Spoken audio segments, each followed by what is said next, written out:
Эфирден яңалыклары вакыты студияда Лейсан Галиева исәнмесез. Бүгенге чыгарылышның төп темалары. Алкоголизм белән көрәш атнасында профилактик әңгәмә үткәрелде. Хезмәткә һәм оборонага әзер. Юл хәрәкәте иминлеген тәэмин итүчеләр спортта. Тайсуган мәктәбе укучылары янгын сүндерү бүлегендә кунакта. 12 июньнән 18 июньгә кадәр Россия Федерациясе сәламәтлек саклау министрлыгы алкогольдән баш тарту атналыгын игълан итте. Әлмәт наркология диспансерында шул уңайдан алкогольгә бәйле кешеләр белән әңгәмә үткәрелде. Алкоголь көчле психотроп матдә. Ул кешенең халәтенә һәм үз-үзен тотышына нык тәэсир итүен һәммәбездә белә шикелле. Кешене эчтән һәм тыштан үтерүче шул гадәтнең үсешен кисәтү буенча биредә зур эш башкарыла. Итак, мы продолжаем с вами программу, связанную с неделей отказа от употребления алкоголя.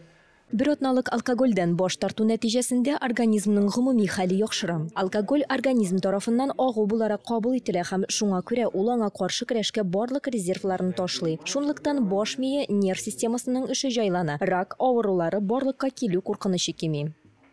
Монда бит андый дару юк, менә алтын дару, волшебная таблетка, которая меняет отношение человека.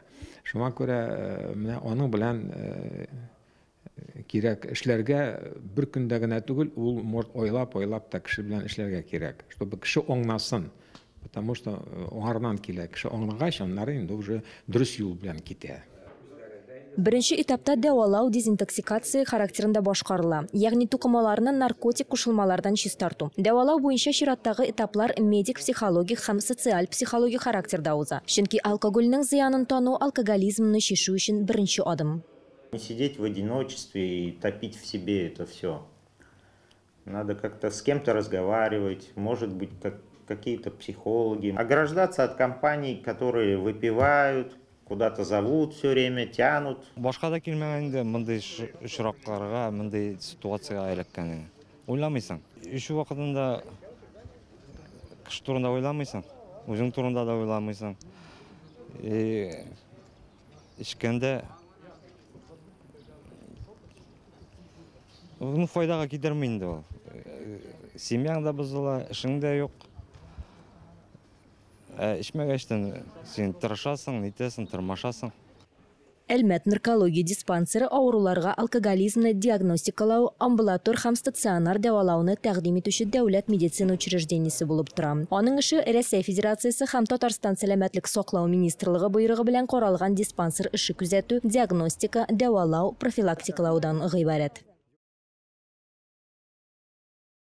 Начар гадәттән котылуның башкача әйткәндә савыгының иң яхшы сулы алмаш файдалы шигел табу. Иң кулайы әлбәттә спорт. Совет чорында ук спорт илебез гражданнары тормышына шул кадәр мөһим алып торган ки, бүген тарихта кала язган туган нормаларын тапшыруны тергезеп дөрес эшлибез.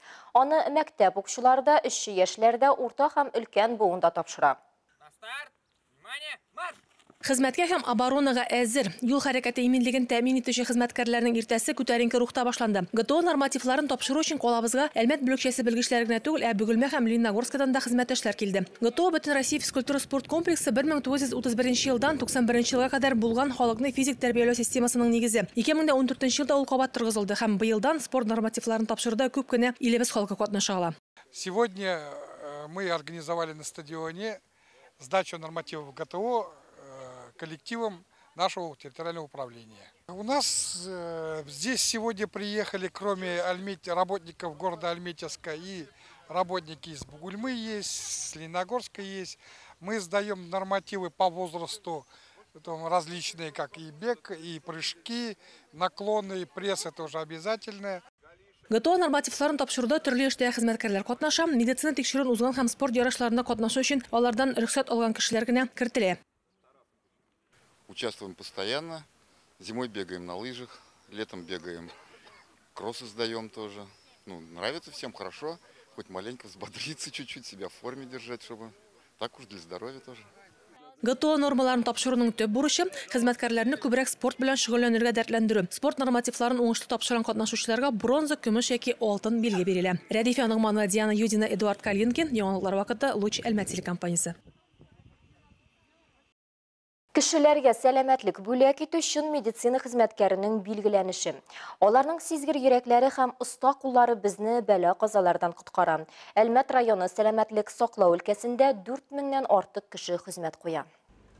Сәламәтлек сагында торучылар кешеләрне туганнан алып бакый дөньяга киткәнче гомер буе озата баручы һөнәрләр ияләре. Алар өчен ял көнедә, бәйрәмнәр дә юк, һәр көн, һәр сәгать кеше гомерен саклап калуда, сәламәтлекләрен кайгыртуда. Районыбызда гомерен медицинага багышланган тугрылыклы кешеләр эшләде һәм эшләвен дәвам итә. Кешеләргә ярдәм итүне, тормыш мәгънәсе, яшәү рәвеше иткән, тәүлекнең теләсә кайсы мезгелендә ярдәмгә мохтаҗ авыруларга ярдәм кулы сузарга әзер торучы табибларның берсе белән сезне дә таныштырабыз. Какие жалобы есть? Жалобы нет. Жалобы. Әлмәт наркология диспансерында хезмәт куючы Наилә Низамова бала чактан ук табиб булырга хыялланган. Азнакай мәктәбен тәмамлагач та кешеләргә ярдәм итү теләге көчле булган кыз баланың. 6 ел Оренбург дәүләт медицина академиясендә дәвалау эше белеменә укыганнан соң Казан медицина академиясенең неврология белгечлеге буенча интернатура бетерә. Һәм хезмәт юлын Әлмәт шәһәренең 3-нче поликлиникасында табиб-невролог булып башлап җибәрә. Аннан психиатр-нарколог булып Әлмәт наркология диспансерына күчә. Наилә Вахитовна өчен иң зур бүләк үз авыруларын җиңә алган пациентларның сәламәтлеге. Бу хакта ул әңгәмә барышында күп тапкырлар ассызыклады. Әгәр дә синең пациентың килгән кешең приемга рәхмәтләрен әйтеп чыкканда, аңардан да яхшырак хис юктыр дип уйлыйм. Медицина хезмәткәре булып эшләү кызыклы гына түгел, авыр да. Эш вакытында төрле холыклы кешеләр белән аралашырга туры килә ди табиб. Шуңа да яшьләргә дә киңәше бер. Кем медицина һөнәрен сайларга уйлый, әлбәттә, түземлек, тырышлык һәм ярдәмлек теләге булырга тиеш дип уйлыйм. Моңарчыз медицинада хезмәт итеп булмый. Һәр елны июнь айының 3-нче якшәмбесендә безнең илебездә медицина хезмәткәре көне билгеләп үтелә. Быел ул көн 18 июньгә туры килә. Ак халатлы һөнәр ияләре үзләренең тынгысыз хезмәтләре белән Әлмәт районының киләчәгенә уңышлы нигез салалар. Дәвам итәбез. Волонтерларның инициатив төркеме һәм яшьләр үзәге командасы тарафыннан Актүбә бистәсендә урнашкан картлар йортында яшәүчеләр өчен милли Сабантуй бәйрәме оештырылды. Әлеге чараны уздыруда районда яшәүчеләрнең дә, иганәчеләрнең дә ярдәме кергән. Бәйрәм бүләкләргә, уеннарга бай булды. Милли җырлар, биюләр, уеннар һәм күңелле конкурслар монда тәрбияләнүчеләрне күтәренке кәеф, көчле энергия белән тулыландырды.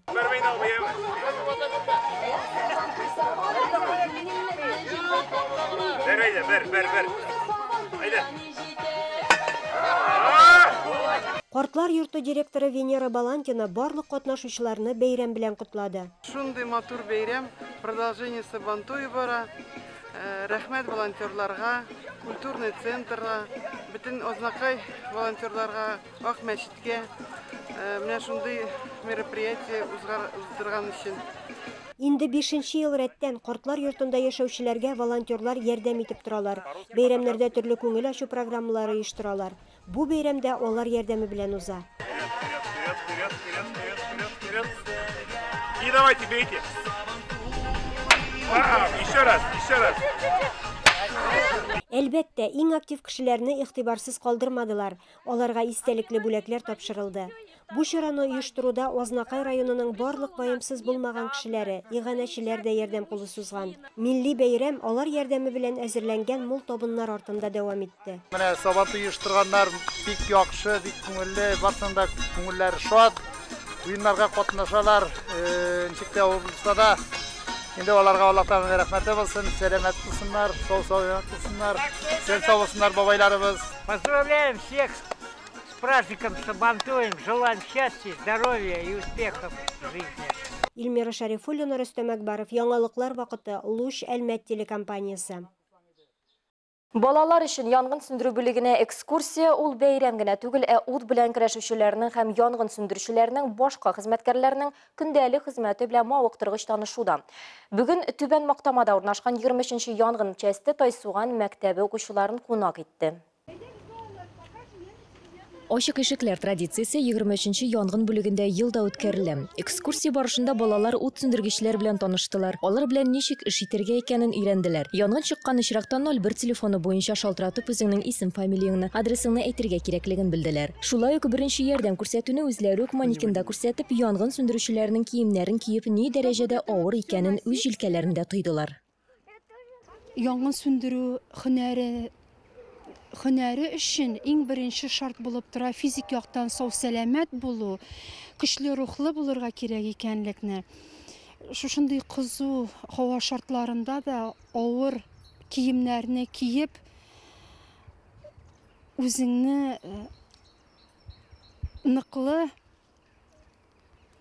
тотарга кирәклеген аңладылар балалар. Шырпы балаларга уенчык түгел, бу гыйбарәне хезмәткәрләр кат-кат кабатлады. Укучылар ут белән уйнауның бик куркыныч һәм утның күзәтүсез кешенең мәрхәмәтсез дошманына әверелергә мөмкин икәнен, бәла-казалар һәм бәхетсезлекләр китерүен тыңладылар. 100 кат ишеткәнче бер кат күрүең яхшырак диләр бит, шуңа күрә балаларга инде бу истә калырлык вакыйга булды. Алар инде үзләренең сорауларын да бирделәр, үзләренең борчыган сорауларына җаваплар да таптылар.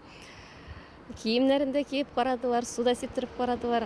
Без бик канагать. Соңгы тапкыр килүебез булмас дип өметләнәм. Балалар файдалы мәгълүмат алып, шул исәптән янгын вакытында үзеңне ничек дөрес тоту кагыйдәләрен өйрәнделәр. Хәзерге вакытта кичкенә балалар да электр приборларын куллана ала. Бу бит янгынның төп сәбәбе. Миңа монда бик ошады. Мин